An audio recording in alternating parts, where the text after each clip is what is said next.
Graça e paz a todos os irmãos. Quero dizer que nós estamos felizes de mais uma vez juntos estarmos na casa do Senhor para adorarmos o nome dele. Amém? É muito bom estarmos aqui. Queria já as crianças, pode liberar as crianças para eles poderem. Hoje tem culto, né? Tá tudo certo? Queria a Viviane. Deve estar por aí. Mas acho que fiquei sabendo que tá. Libere seus filhos aí, amados.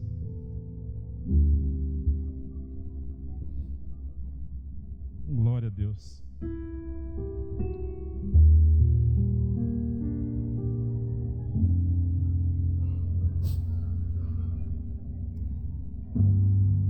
O problema é se recompor agora, né?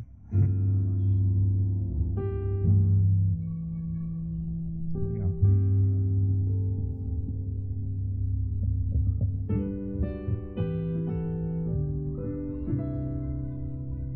Nós liberamos as nossas crianças e tem um momento de transição aí, mas eu peço aos amados que tenham paciência um pouquinho, até para a gente se recompor aqui. Muito bom estar na presença do Senhor. Queria dar boas-vindas a todos. Queria saber se tem alguém pela primeira vez aqui no nosso meio, desse lado aqui, depois desse. Tem alguém desse lado pela primeira vez? Está fazendo uma visita para nós a primeira vez? Eu parece que eu vi rostinhos diferentes. Já deve ter vindo para cá, mas se é alguém pela primeira vez, levante a mão para a gente conhecer só. Lá atrás, né? Deus abençoe, viu? São bem-vindos. Todos vocês são muito bem-vindos. Meu querido, bem-vindo. Aqui desse lado tem alguém? Ali também tem uma família. Deus abençoe vocês.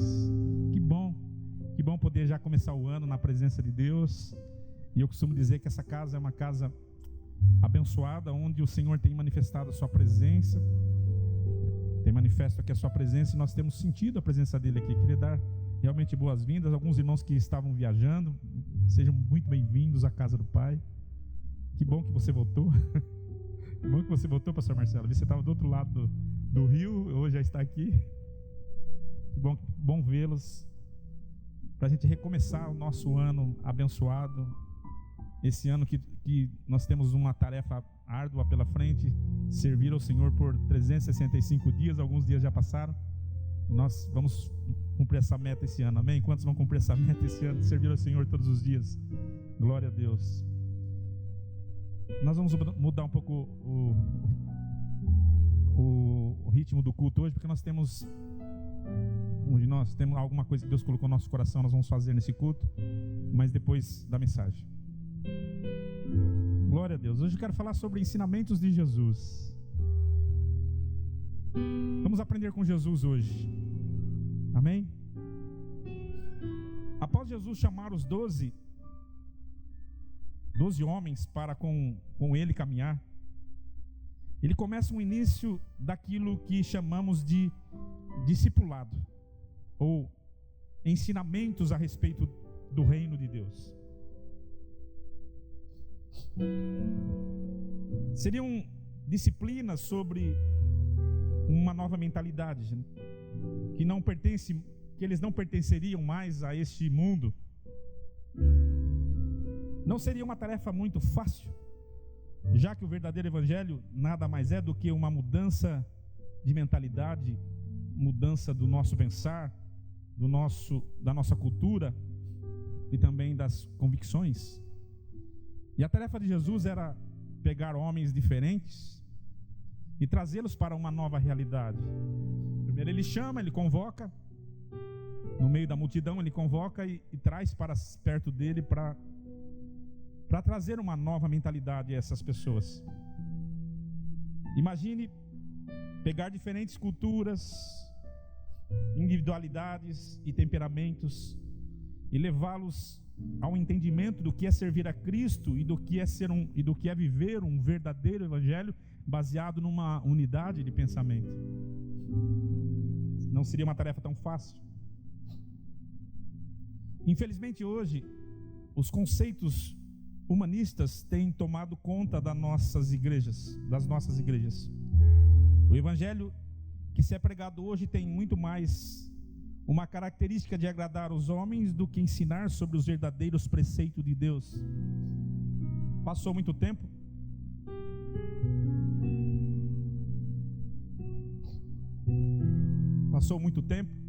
Isso aqui é resultado de você se entregar muito, né? Passou muitos anos. O desejo de Deus continua o mesmo, mas o Evangelho tomou várias proporções diferentes daquilo que era para acontecer. Os conceitos mudaram e as características das igrejas também mudaram. E muitas pessoas estão fugindo desse Evangelho.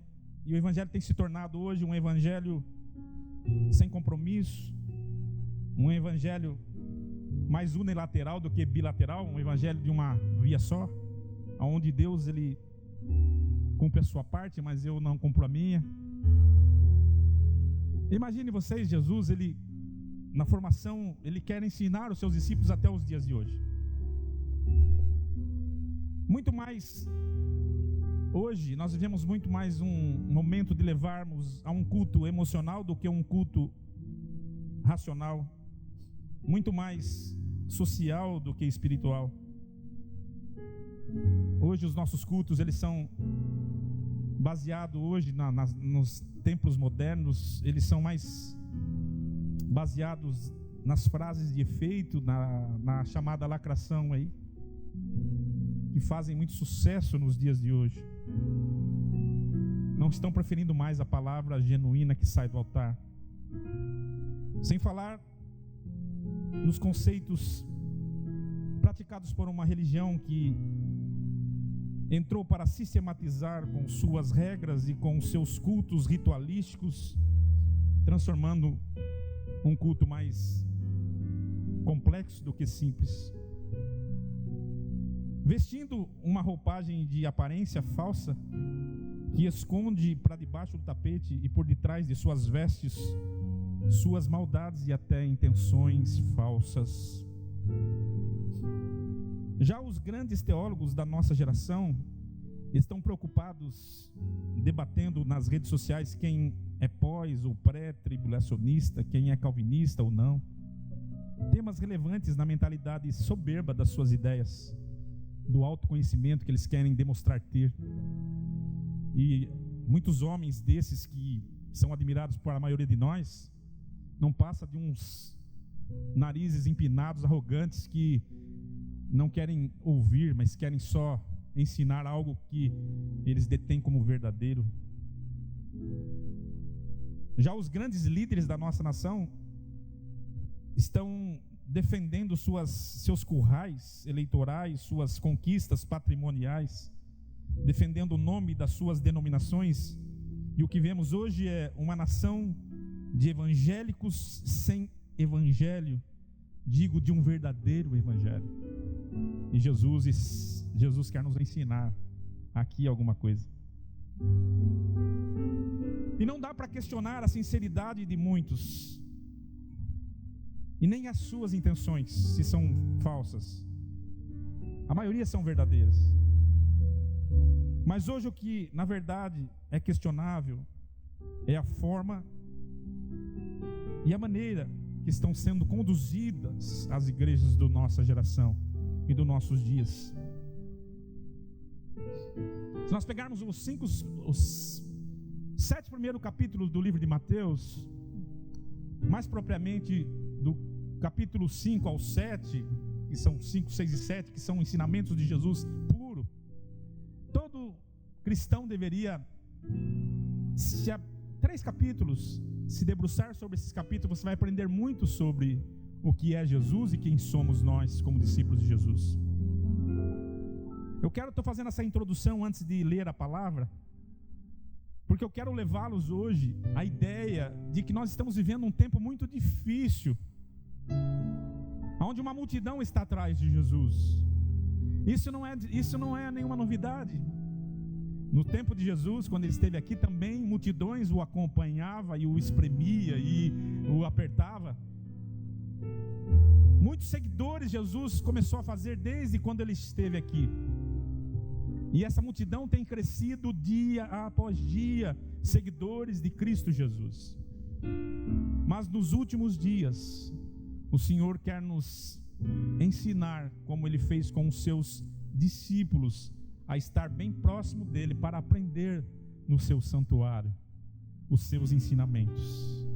E o que nós estamos fazendo aqui nessa noite, amados, começando bem esse ano, é sentado à mesa, como foi cantado aqui, para aprender do nosso mestre o que ele tem para nos ensinar. Talvez não seja nada novo que você vai ouvir, mas talvez seja algo que você precisa ouvir para começar a praticar, para não achar que nós estamos vivendo dias de pseudo-avivamento, principalmente aqui no Brasil. Eu vejo, não se engane, irmãos, quando você vê multidões de evangélicos por aí gritando o nome de Jesus, multidões de evangélicos sem o evangelho. Vamos aprender aqui um pouco. Capítulo 12 de Lucas. Vamos ler o versículo 1.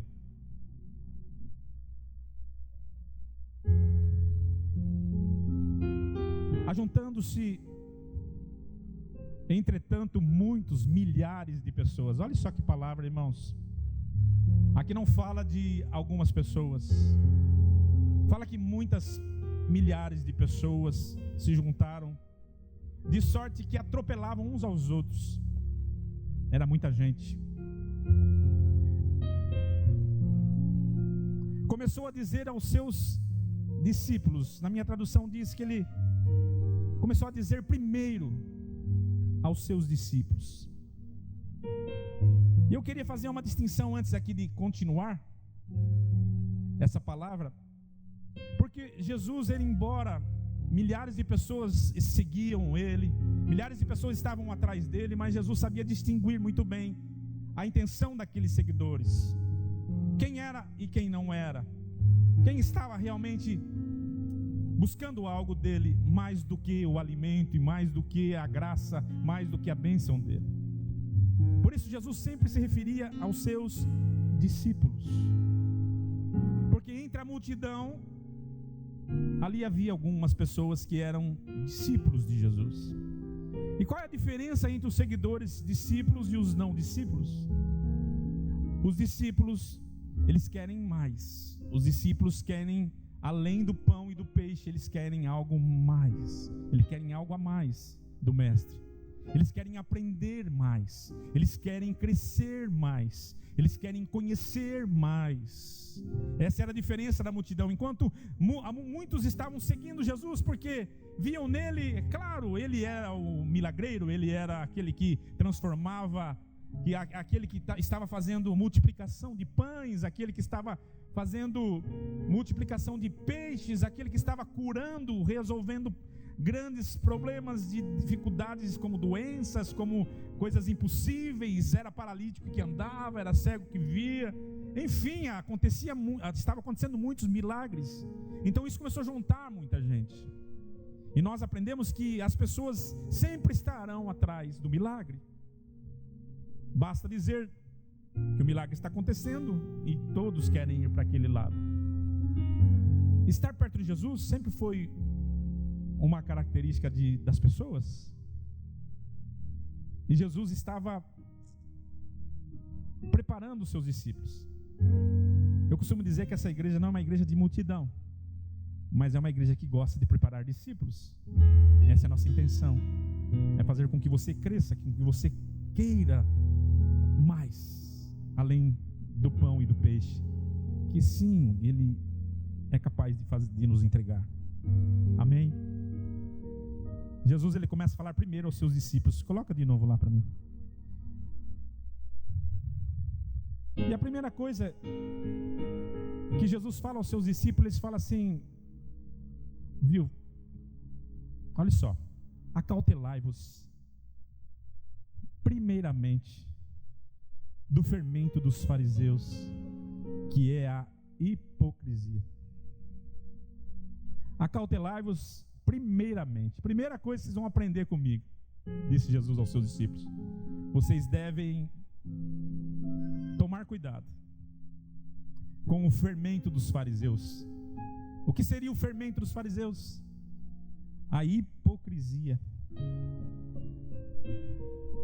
E aí, meus irmãos, o que é a hipocrisia dos fariseus? A hipocrisia dos fariseus fala de uma vida de aparência, teatral, mascarada, de uma adoração baseada apenas na aparência.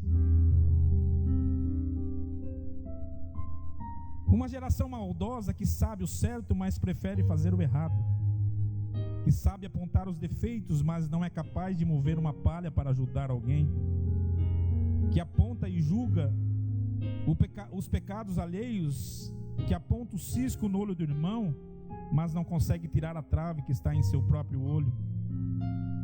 Uma vida na igreja e outra vida fora dela. Uma vida escondida por trás da religiosidade. Uma vida de redes sociais, do melhor ângulo, da melhor imagem. A vida do cristão. Como deve ser a vida de um cristão, de um discípulo de Jesus? Jesus fala: toma cuidado com o fermento dos fariseus, que é a hipocrisia. O que mais Deus condena é a hipocrisia. Hipocrisia, meu irmão, é nada mais, nada menos do que uma vida fora da realidade que deveria estar. Uma vida de aparência. E o que mais nós vemos hoje são mais pessoas voltadas para o Evangelho, mas com uma vida escondida no pecado, nos erros, fora da realidade da graça. Nós estávamos dizendo esses dias que, infelizmente, essa religião que se tornou o Brasil hoje, uma religião sem compromisso, Jesus já pediu para que os discípulos tomassem cuidado com esse fermento que ia crescer muito no meio do povo. E o que nós vemos hoje são pessoas escondidas atrás do cristianismo, da religiosidade. Basta você hoje, meu irmão, quem acompanha as redes sociais hoje, é impressionante. Cada dia tem uma notícia nova de um pastor que traiu, de uma pastora que adulterou, de pessoas que estão envolvidas com falcatruas, com roubo, com erros. Eu não estou falando dos de fora, estou falando dos de dentro. De homens que estão envolvidos com isso, com aquilo. E é vergonhoso hoje o que nós estamos vendo. Pessoas estão envolvidas até o pescoço com erros, de todo quanto é tipo de erro.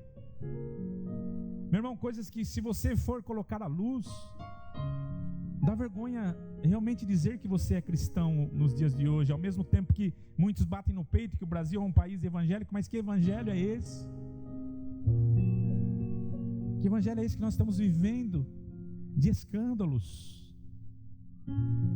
de homens amantes de si mesmo, de pessoas que se reúnem, dizem adorar a Deus, mas que adoração é essa? E Jesus já alerta nos seus ensinamentos: cuidado, que isso vai crescer no meio de vocês.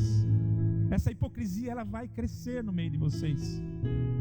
E meus irmãos, hoje eu não quero aqui ser um julgador do povo, porque eu cairia no mesmo erro da palavra. A palavra de Jesus nunca foi apontar o erro, tanto é que nos seus ensinamentos ele fala: você não está aqui para julgar ninguém, quem é e quem não é. Nós não estamos aqui para apontar o erro de ninguém, porque da mesma forma que medires, alguém será medido, diz a palavra. Eu estou aqui para apontar o pecado de um pastor A, do pastor B, da igreja tal, da igreja... Mas o que nós vemos hoje, meus irmãos, é lamentável. Estão brigando por nome de igreja, estão brigando por situações, vocês estão vendo, acompanhando aí, a vergonha que tem se tornado o evangelho, os caciques do evangelho, os donos da igreja, os senhores feudais da igreja, que estão cuidando daquilo que não é de Deus, ensinando aquilo que é deles apenas, falam em nome dele, usam o nome dele, mas o que estão fazendo, como diz a palavra, estão trazendo tudo para si. E o que nós estamos vendo hoje? Impérios sendo montados. Impérios sendo montados. Hoje, os grandes líderes da nossa nação hoje são ricos. E não tem nada de mais serem ricos. Mas são ricos à base de quê? São ricos à base do quê? E alguém fala assim, mas está tudo certo, pastor, isso é... Não, meu irmão, nós não podemos achar que isso é certo. Os ensinamentos de Jesus falam, tome cuidado com o fermento dos fariseus. Nós não podemos começar o ano e após ano e deixar que isso vá acontecendo, meu irmão. Você é um discípulo de Jesus. Você precisa saber a quem você segue. Você precisa saber a quem você serve. Você precisa saber a quem você está seguindo de verdade. E essa hipocrisia tem se tomado conta de muitas pessoas. Mas como nós devemos viver? A Bíblia nos ensina que nós devemos viver como uma carta aberta, lida por todos os homens. A Bíblia fala que nós não temos que ter vergonha de nada e de ninguém. As pessoas têm que olhar para mim e para você e ver somente a pessoa de Jesus. Somos pessoas falhas, sim. Mas o que leva muita gente hoje a estar fora do Evangelho, muita gente hoje não quer saber de uma igreja, muitas pessoas estão no mundo nesse momento por conta desse evangelho de fariseu, desse evangelho hipócrita que nós estamos vivendo nos nossos dias. Nós precisamos levantar contra isso e tomar cuidado contra esse fermento que está vindo sobre a nossa geração. Nós somos a igreja de Cristo, sim. E sobre essa igreja tem o cuidado do Deus poderoso, Deus vivo. E Jesus, Ele está dizendo, tome cuidado com esse evangelho que muitos estão te oferecendo. Esse evangelho barato, esse evangelho onde não tem cobrança alguma, esse evangelho onde você recebe tudo que você quiser. Esse evangelho, olha, essa é a nossa, você vai viver o melhor de Deus no ano 2025, tá? Tudo bem, é verdade, mas o que tem por trás disso? Será que estamos dispostos a pagar o preço do verdadeiro evangelho? Jesus chama os discípulos e fala assim, olha, não caiam nessa, desse evangelho hipócrita, que falam e não vivem nada daquilo que falam. Um evangelho apenas de aparência, mas são como sepulcros caiados. Sabe o que é sepulcro caiado? É aquele sepulcro que está bonito por fora, mas por dentro tem só podridão. Só podridão. É desse evangelho que nós precisamos tomar cuidado, amados. A Bíblia nos alerta sobre isso. A vergonha do evangelho nos dias de hoje tem sido de crentes que se escondem atrás do evangelho ou da Bíblia, que fazem tudo diferente daquilo que nos ensinam as Escrituras. 2 Coríntios capítulo 3, versículo 2. Vós sois a nossa carta, escrita em nossos corações, conhecida e lida por todos os homens. Olha isso. Sendo manifestos como carta de Cristo, ministrada por nós, e escrita não com tinta, mas com o Espírito de Deus vivo, não em tábuas de pedra, mas em tábuas de carne do nosso coração. Essa é a palavra de Deus para os nossos dias. Deus te chama, meu irmão, para você viver o evangelho de verdade. O evangelho de verdade, ele é como uma água que entra e que purifica o interior e transfere para o exterior. Você não precisa viver uma vida como rato escondido, como barata escondido. Basta vir a luz e tem que correr. Nós não podemos viver uma vida de vergonha. Jesus nos chamou para sermos luz do mundo, assim como Ele é a luz do mundo. Jesus nos chamou para sermos o sal da terra. E Ele disse, se o sal se tornar insípido, se o sal perder o seu sabor, para nada mais presta, a não ser para ser pisado pelos homens. A igreja de Cristo Jesus, ela tem que ter sabor na terra. Ela tem que manifestar o sabor de Cristo na terra. Ela tem que manifestar a luz de Cristo na terra. Meu irmão, nós precisamos voltar à essência de Cristo nas nossas vidas. Mostrar ao mundo que existe uma igreja fiel e verdadeira de discípulos amados que aprenderam com Jesus a não cair nessa, viver uma vida de hipocrisia, viver uma vida teatral, Deus não quer ver você aqui aos domingos levantando as suas mãos, chorando, aplaudindo, ou em qualquer lugar, ou qualquer igreja, dizendo que ama Jesus, mas a vida está toda errada, está toda torta, está toda imunda. Não, não é desse tipo de vida que Ele nos chamou. Ele nos chamou para nos remir do pecado e das trevas. Ele nos chamou para vivermos uma vida debaixo da sua luz e debaixo da sua graça. Sabe, meu irmão, se você começou esse ano dizendo: eu amo a Jesus, eu quero viver para Jesus, olhe para Ele, porque assim como Ele é santo, Ele nos chama para ser santo com Ele. E se você quer ser verdadeiramente discípulo dEle, você precisa aprender que o pecado não terá mais domínio sobre a sua vida.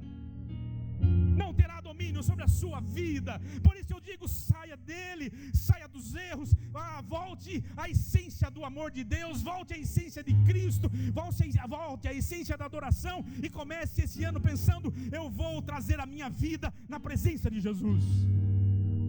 Não uma vida de hipocrisia, não uma vida de espelhando-se nesses homens que estão vivendo a vida errada.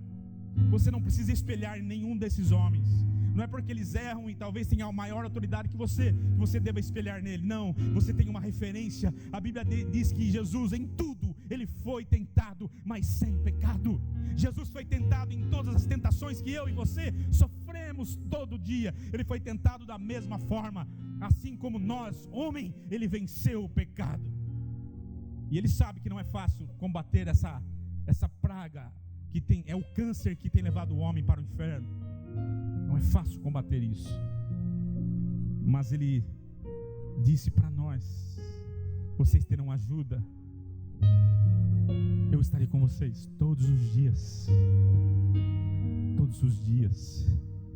No momento da tua maior fraqueza, eu estarei com vocês.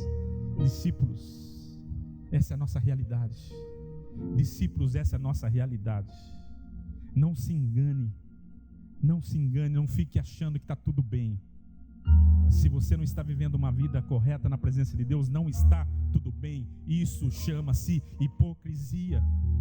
Talvez eu não veja, talvez seu pai não veja, talvez seu marido não veja, talvez sua mulher não veja, talvez sei lá.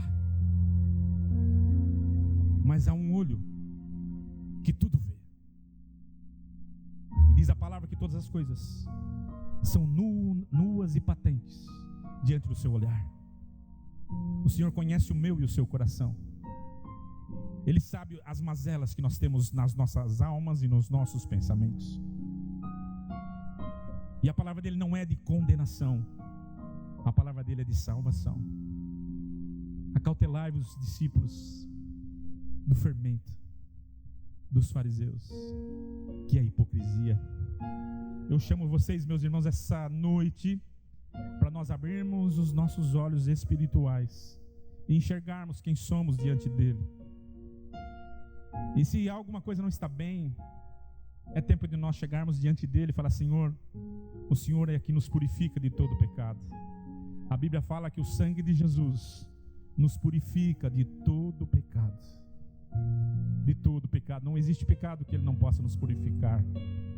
Igreja do Senhor Jesus, o Senhor chamou para si um povo seu, exclusivamente seu, um povo zeloso e de boas obras.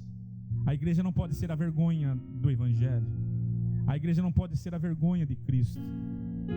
Nós não podemos permitir que isso mais aconteça no nosso meio. Sabe, irmãos, quando eu olho para as notícias, meu coração se entristece demais, porque você vê as mesmas pessoas que estão pulando na frente da igreja, estão pulando no altar, são as mesmas pessoas que estão cometendo pecados que até o mundo tem vergonha de fazer ou de ver. Deus te chama nessa noite para aprender sobre isso. Deus te chama nessa noite para ser carta lida por todos os homens. Amém? Glória a Deus ou não? Vai começar 2025 bem, hein? Que paulada, hein, meu irmão? Que paulada, hein, meu amado? Cheguei na igreja hoje, tudo bonitinho. Achei que hoje seria um dia de receber as promessas do Senhor. E não é que não está recebendo? Essas são as promessas do Senhor para a sua igreja. O Senhor não tem compromisso com o mundo lá fora. Ele tem com os seguidores que só têm interesse nas coisas dele. Ele não tem compromisso com essas pessoas, mas ele tem compromisso com os seus discípulos. Quem é discípulo de Jesus aqui? Levante a mão. Eu sou, amém? Você é. O Senhor tem compromisso com você, com a sua vida, com a sua casa, com a sua família. Ele deixou bem claro que ele tem compromisso com aquele que tem compromisso com ele. Amém, Onai? Glória a Deus. A Bíblia vai dizer que a vereda do justo, ela é como a luz da aurora, que vai brilhando cada dia, ou mais e mais, até se tornar um dia perfeito.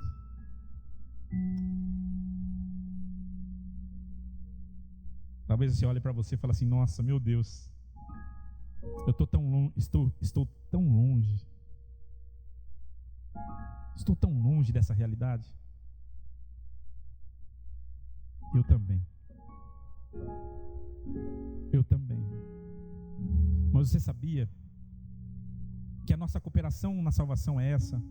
O aperfeiçoamento de cada dia? Talvez eu estou tão longe do meu destino que eu gostaria, mas quando eu olho também, eu vejo que não estou mais onde eu estava há um tempo atrás. Houve uma caminhada. Talvez eu já estive à meia-noite, talvez hoje eu esteja às 2 da manhã caminhando. Ainda continua muito escuro. Talvez essa seja a realidade da maioria da igreja. Mas a palavra não é de condenação. A Bíblia fala que a vereda do justo, ela é como a luz da aurora. Ela vai caminhando. Vai chegar uma hora que você vai ver a luz. É a luz do dia. Vai chegar uma hora que vai ser para você e para mim dia perfeito. Essa é a vereda do justo. Quantos estão aqui nessa noite entendendo a palavra que o Senhor está ministrando no seu coração? Levante as suas 2 mãos e bata palmas ao Senhor, amém?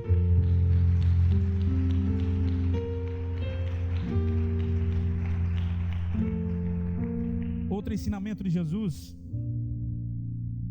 Mateus capítulo 7, versículo 15.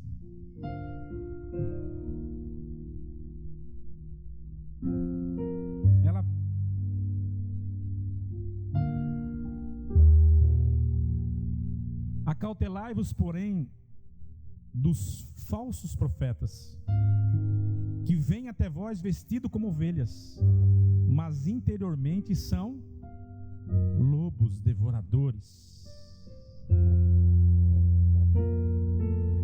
Ai, ai, ai. Meus irmãos, o que mais faz mal à igreja de Cristo Jesus hoje são os falsos profetas.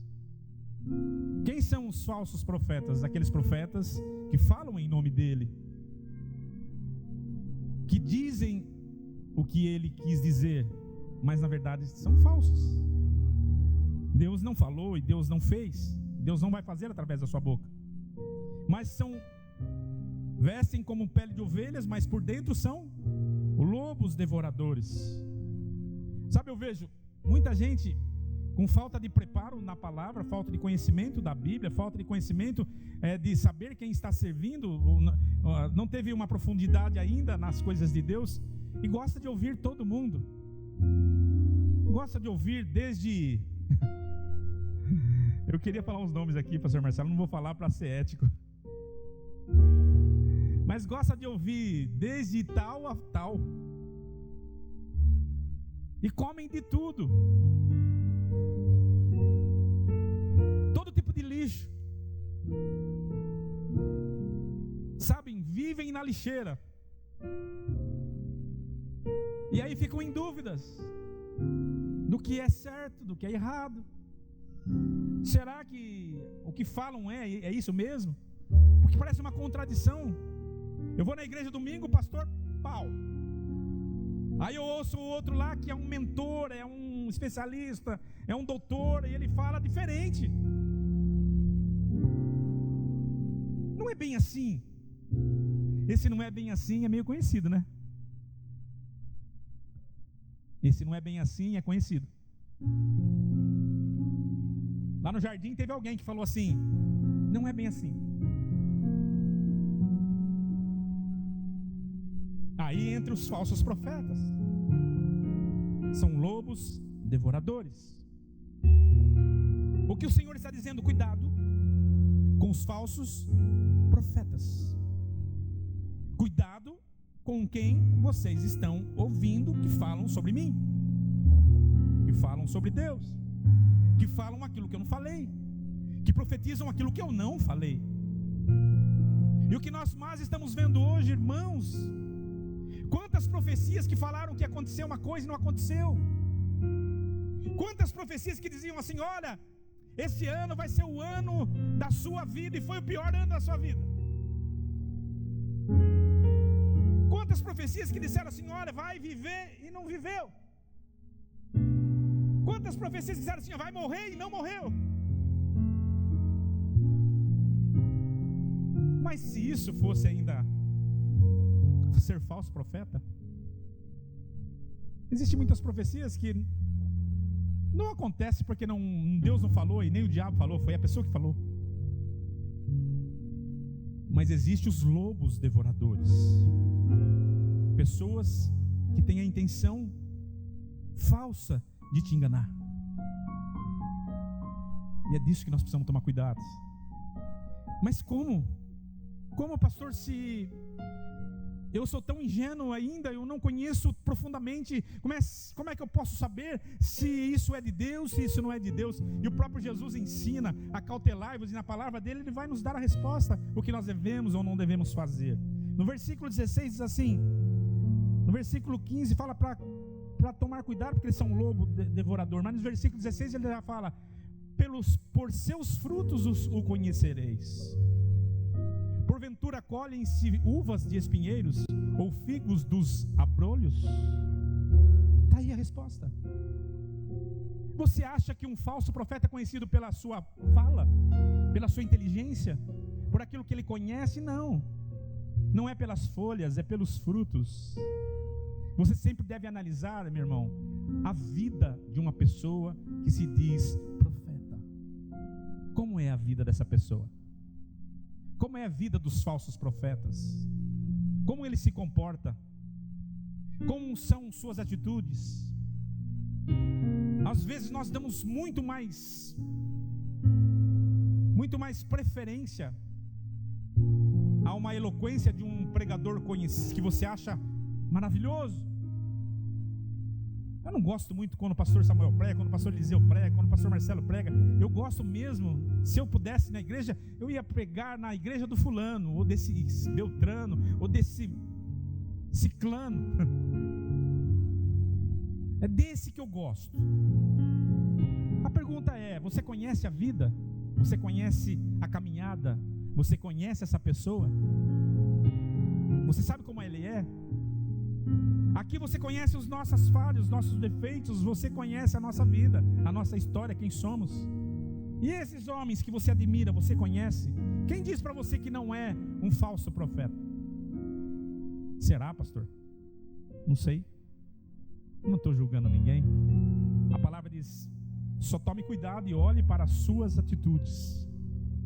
Olhe para atitudes que eles têm, se elas são dignas mesmo de um profeta.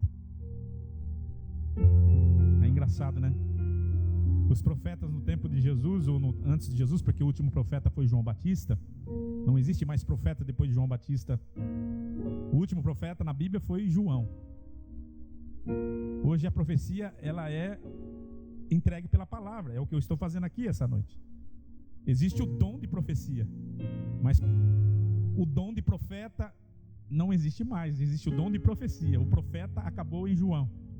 Bíblia não é a palavra do pastor, não, a palavra é a Bíblia. Mas existem os falsos profetas.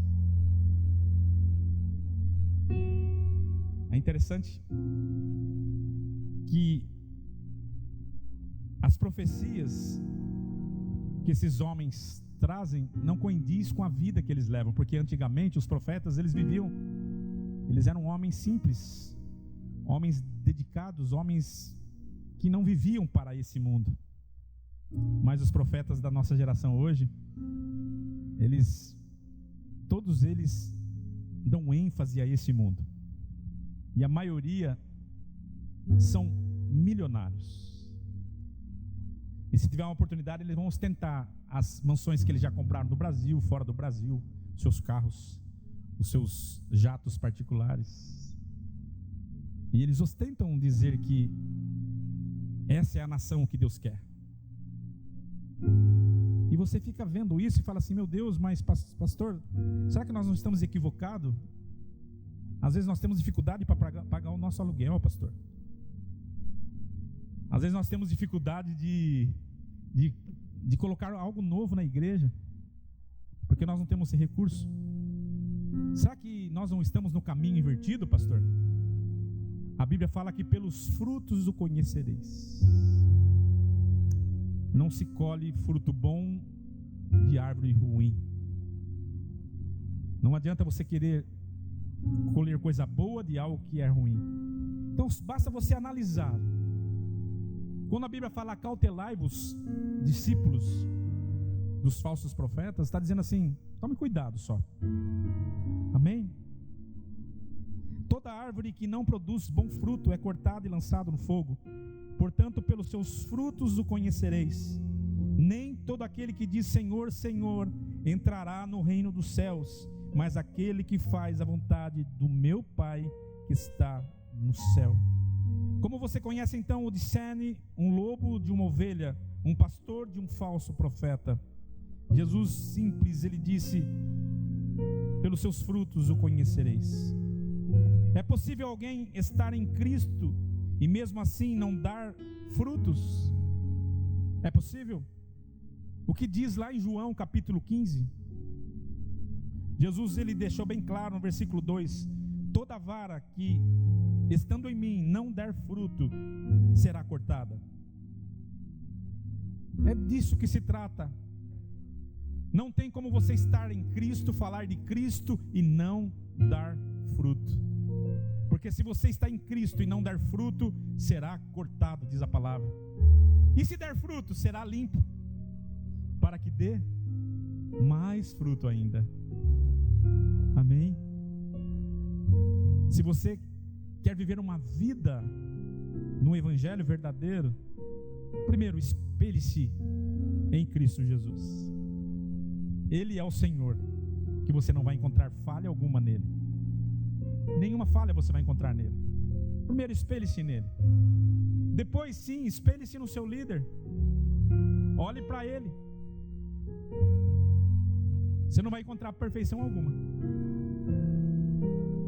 mas você vai encontrar um desejo de frutificar para ele. De frutificar para ele. Esse ano nós colocamos algo no nosso coração. Tenho conversado com o pastor Samuel. Esse ano será um ano de diferença dessa igreja, porque eu quero frutificar para Deus. Não frutificar para mim, frutificar para Deus. E espero que essa igreja também ela possa ser uma igreja frutífera para Deus. Pelos seus frutos o conhecereis. Aleluia. Oh, glória a Deus. Que possamos dar bons frutos ao Senhor. Amém? Que possamos dar bons frutos ao Senhor.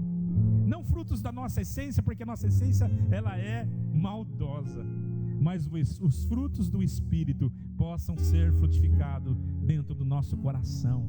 Que possa haver nesse ano bondade, que possa haver muito amor, que possa haver muita, aleluia, muita paz, muita alegria do Espírito, que possa haver muita longanimidade, muita mansidão.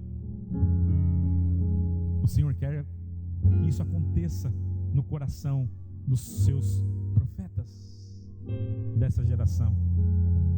Amém? Você que entrou esse ano aqui, meu irmão, junto comigo, e quer ter um ano vitorioso, o Senhor quer dar a você uma vida, primeiro, transparente. Amém? Uma vida transparente, uma vida seguindo a Jesus de verdade.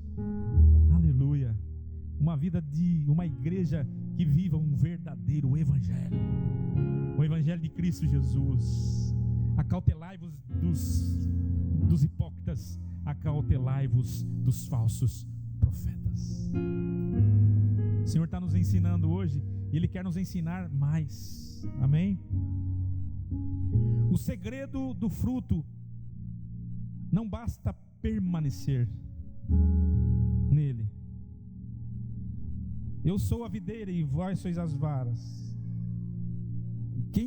O segredo do fruto: basta permanecer nele. Eu falei errado. Eu sou a videira e vós sois as varas. Quem permanece em mim e eu nele, esse dá muito fruto, porque sem mim nada podereis fazer. Ah, meu irmão, esse é o segredo do fruto. Eu não posso dar nenhum fruto se eu não estiver nele. Você não pode dar nenhum fruto se você não estiver nele. E não basta estar nele, precisa permanecer nele. Essa é a frase. Não basta você estar nele. Ah, hoje eu estou nele. E amanhã?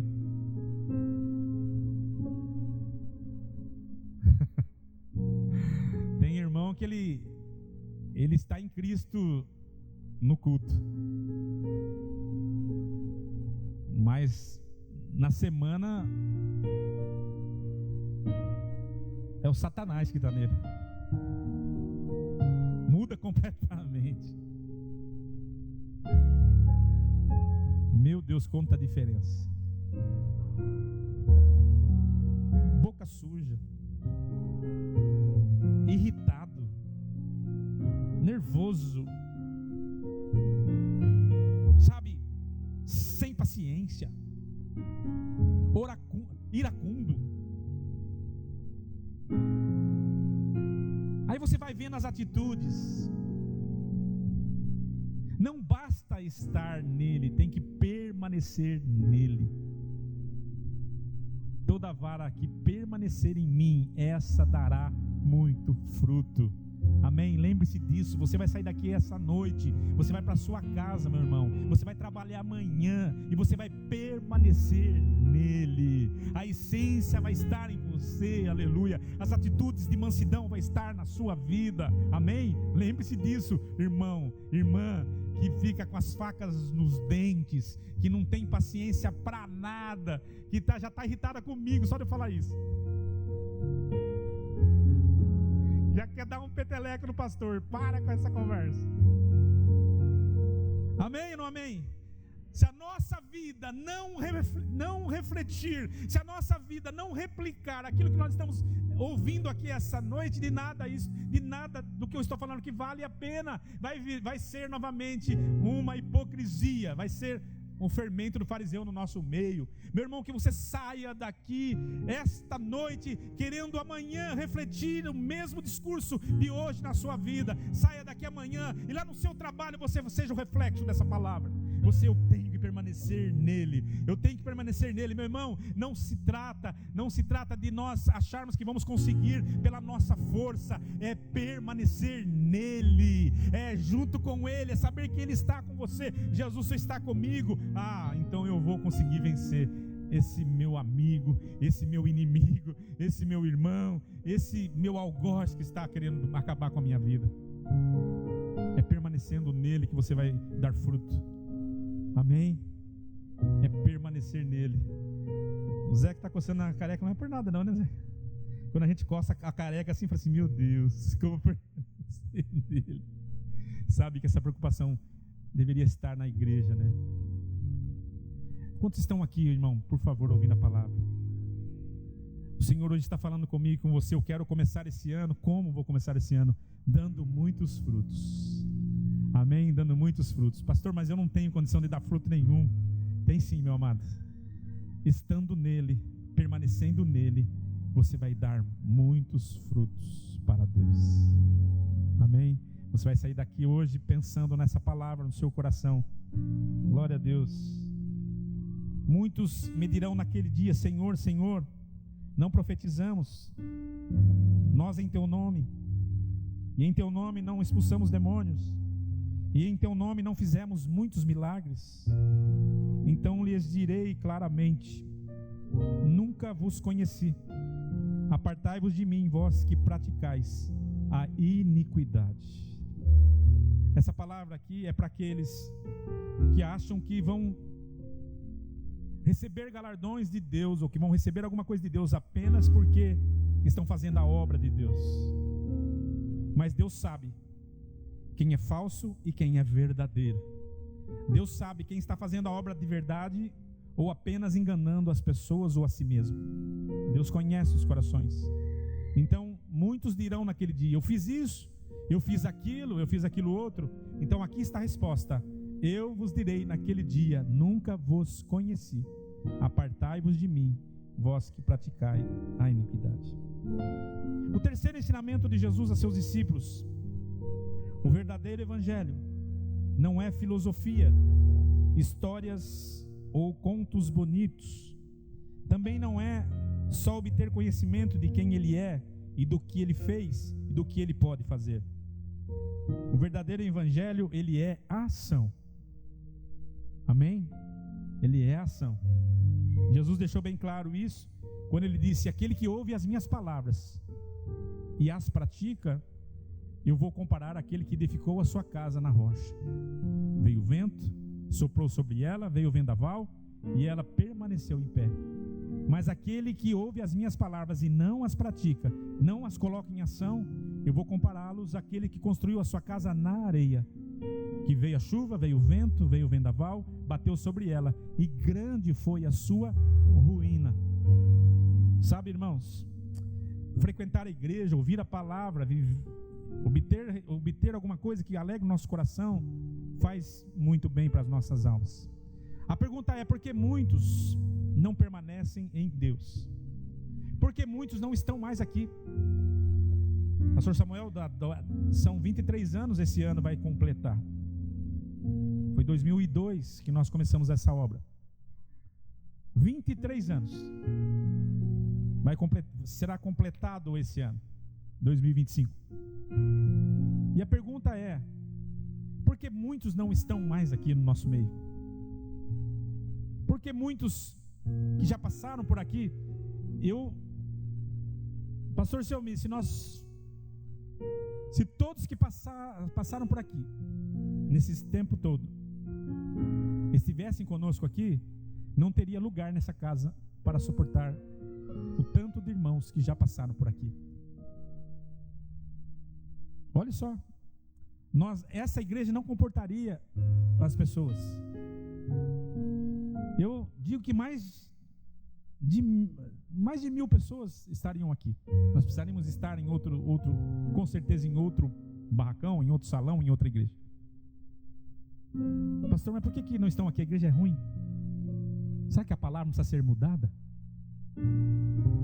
Será que o pastor não teria que ter uma estratégia melhor do que os churches da vida aí? Será que o pastor não está errando em alguma coisa? Você acha que muitas vezes não passou isso, ou não passa isso pela cabeça de um pastor? Por que as pessoas não permanecem? E a resposta é bíblica. Por isso estou bem tranquilo de continuar pregando o que eu prego há 23 anos aqui. A resposta é bíblica. Porque muitos vivem na hipocrisia. Porque muitos vivem ouvindo conversa de falso profeta.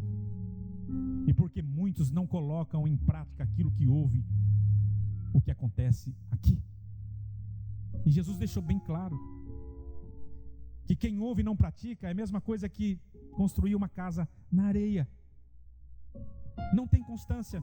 A primeira luta, a primeira dificuldade vai ruir tudo. Quando veio a pandemia, meu irmão, veio uma enxurrada, levou muitas casas, até de pastores, levou muitas casas de muitas pessoas que deixaram de acreditar no Evangelho. Muitos não voltaram mais para a casa de Deus, muitos, e muitos não voltarão mais, se não for pela graça e a misericórdia de Cristo Jesus. Por quê? Porque ou deram ouvidos a homens, ou levavam uma vida que não condizia com a verdade, uma vida só de aparência, e não conseguiram colocar em prática o Evangelho na sua vida. Meu irmão, a coisa mais difícil para um crente é quando ele vive uma vida apenas ouvindo a palavra e não colocando em prática. Sabe o que tem que fazer e não faz. Sabe o que Jesus quer que ele faça, mas não faz. Eu não tenho força. E quem diz que é pela nossa força? A graça de Cristo nos sustenta. Jesus falou que o fardo dele é leve, não é pesado. É que a gente não quer abrir mão do mundo. O que o Senhor está nos ensinando nessa noite é que se eu e você queremos dar frutos, nós precisamos permanecer nele. Permanecer nele. E depois aplicar a sua palavra no nosso dia a dia. Amém? Ação, meu irmão. Ação. Não ficar, sabe aquela pessoa, eu vou começar a fazer uma academia, nunca começa. Eu vou começar a estudar e nunca começa. Esse ano eu vou mudar meus hábitos e nunca muda. Sabe essas pessoas? E eu estou achando até admirável ver pessoas tomando atitudes. É admirável ver tomando atitudes. É bonito quando a pessoa sai de uma atitude de uma vida pacata, de uma vida de doença, de uma vida de reclamação para uma vida de saúde. É legal isso. Acho que você deve fazer isso. Mas mais do que cuidar da sua saúde física, você precisa cuidar da sua saúde espiritual. Não comece esse ano da mesma forma que o ano passado. Comece a colocar em prática. Sabe, tem um desejo de fazer alguma coisa para Deus? Faça, comece amanhã. Comece amanhã. Não deixe para depois. A Bíblia diz: se o Senhor colocar algo na sua mão para fazer, faça hoje. Porque amanhã você não sabe o que vai acontecer. Não dá para te esperar uma igreja melhor daqui 10 anos. Hoje tem que ser a igreja melhor. A igreja dos seus sonhos tem que ser hoje. Nós não temos recurso, sem recurso. Ele vai dar o pão, Ele vai providenciar o leite, Ele vai providenciar tudo, amém? Coloque em prática, meu irmão, essa palavra na sua vida, amém? Viver esse evangelho dia a dia, não só na igreja, de domingo, ou na quarta-feira, ou na sexta. Sair da teoria e ser um bom cristão praticante do evangelho. Amém? O Senhor está atrás daqueles que estão dispostos a gastar a sua vida com Ele. A gastar a sua vida com Ele. Já estou encerrando, amém? Para quem está cansado, já estou encerrando. Para quem não está, também já estou encerrando. Outro ensinamento de Jesus para encerrar, ou para quase encerrar.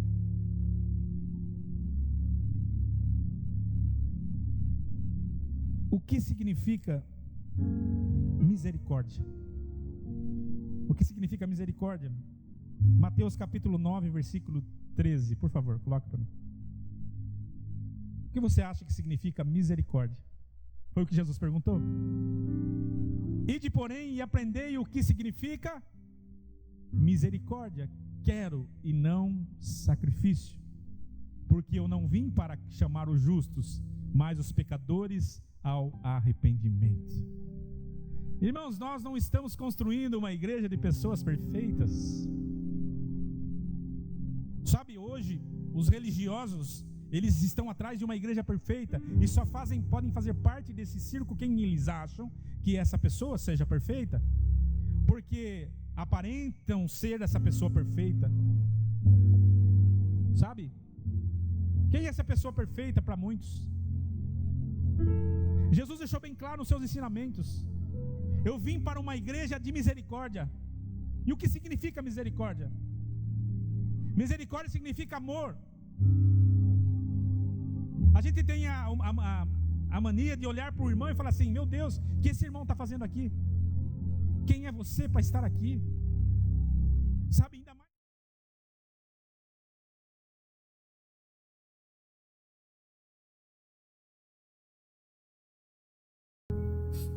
E quantos na minha época que foram colocados para fora da igreja porque tinha um cabelinho um pouquinho mais comprido, ou porque tinha uma... Hein, meu irmão? O senhor que frequentou esses lugares juntos também comigo? Quanto que nós não colocamos para fora? Sabe por quê? Porque nós não conhecemos o que significa misericórdia.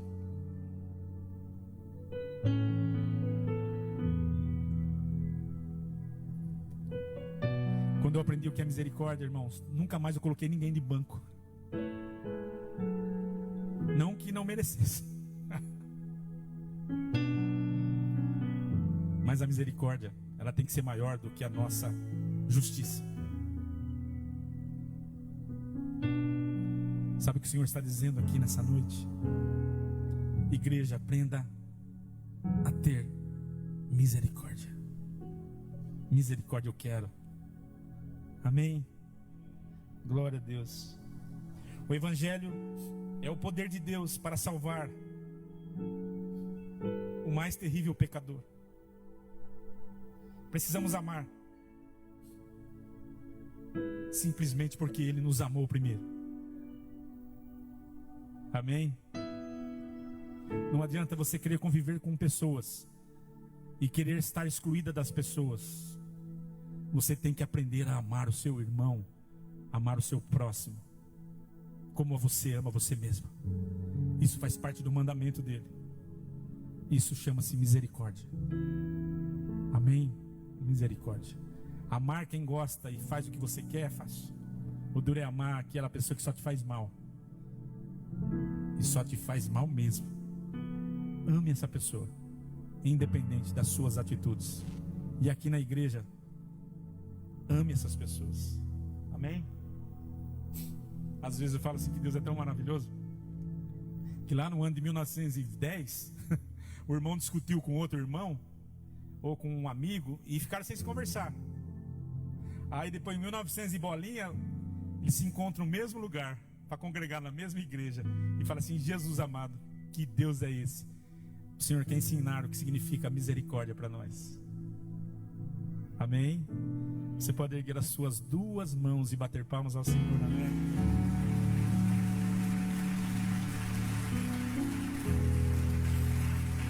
Glória a Deus. Samuel, eu preciso encerrar. Eu sei disso. Já puxando aqui meu palitozinho faz tempo. Mas eu preciso falar de um último ensinamento de Jesus, para você guardar aí. Jesus disse assim, Mateus 6, 25: Por isso eu vos digo, não sejais ansiosos quanto à vossa vida, pelo que haveis de comer, pelo que haveis de beber, ou quanto haveis de vestir. Quanto ao vosso corpo, pelo que haveis de vestir. Não é a vida mais do que o alimento? E o corpo mais do que o vestuário? Aí o Senhor dá uma relação: olhai para as aves. Você já conhece a palavra. Essa palavra é pregada aqui muitas vezes, mas você precisa colocar na sua ideia.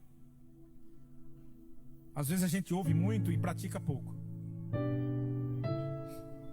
Comece esse ano, por favor, comece esse ano priorizando as coisas de Deus na sua vida. Amém? Mais uma vez eu vou falar, talvez você não está ouvindo direito. Tem irmãos que querem que pule essa parte, mas levanta a sua mão comigo, por favor, porque eu preciso encerrar essa mensagem da forma que Deus colocou no meu coração. Inicie esse ano e comece esse ano e viva esse ano colocando prioridade nas coisas de Deus na sua vida. Amém? Primeiro o reino de Deus, depois as outras coisas vos serão acrescentadas. Amém? Não inverta os valores, não inverta a situação, não inverta a ideia, não inverta isso. O Senhor disse isso ao meu coração: esse ano é primeiro o reino dele, depois as outras coisas.